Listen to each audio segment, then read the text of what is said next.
Bonjour, j'espère que vous allez bien. J'aimerais ce matin vous parler de la narration, le fait de raconter une histoire.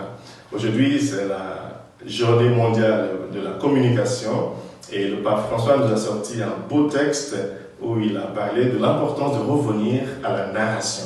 Et j'ai sauté dessus, bien sûr, ça m'a vraiment touché. En tant qu'Africains, nous racontons des histoires tout le temps. C'est notre première manière de chercher la connaissance, c'est les histoires. Donc ce matin, j'aimerais partager avec vous 3 choses sur les histoires. La première chose, c'est la relation entre les histoires et le temps. Deuxième chose, c'est la relation entre l'histoire ou les histoires et la connaissance. Et la dernière et troisième chose serait la relation entre les histoires ou la narration et la thérapie, la guérison. La première chose que j'aimerais vous dire ce matin, c'est que toute histoire, en français, quand on commence une histoire, on dit « il était une fois ». Il était une fois. On commence toujours des histoires en les situant dans le temps. Nous vivons dans le temps et un temps viendra où nous ne serons plus là. Donc autant faire en sorte que notre temps ici compte.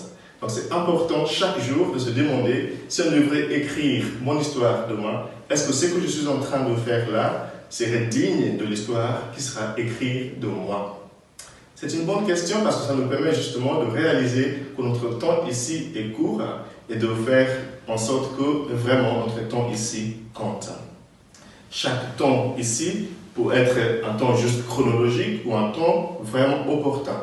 La vie de certaines personnes, c'est juste, ça a commencé il y a 20 ans, ça s'est fini dans 40 ans, rien de plus. Mais gagner son temps ici, nourrir son temps ici, cultiver son temps ici est très important. Et Jésus emploie souvent ce mot kairos pour parler de l'importance de travailler le temps, de faire en sorte que le temps chronos devienne un temps opportun. Le temps que nous avons ici devient un temps qui compte. La deuxième chose que j'aimerais dire par rapport aux histoires et la narration, c'est qu'avant, on pensait que pour avoir une connaissance, il suffisait de faire des déductions ou de faire des recherches inductives. Aujourd'hui, nous savons plus, parce que ce n'est pas tout à fait juste. Parce que selon la méthode philosophique déductive, il suffit de dire tous les hommes sont cons, Michael est un homme, Michael est con.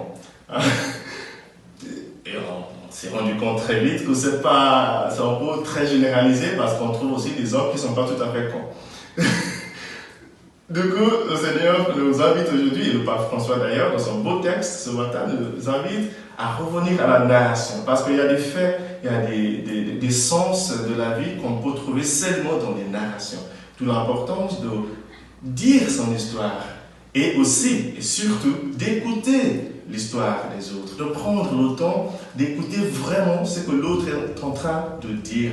Parce que dans l'histoire de chaque personne, il y a un sens qui nous échappe si nous ne nous écoutons pas bien.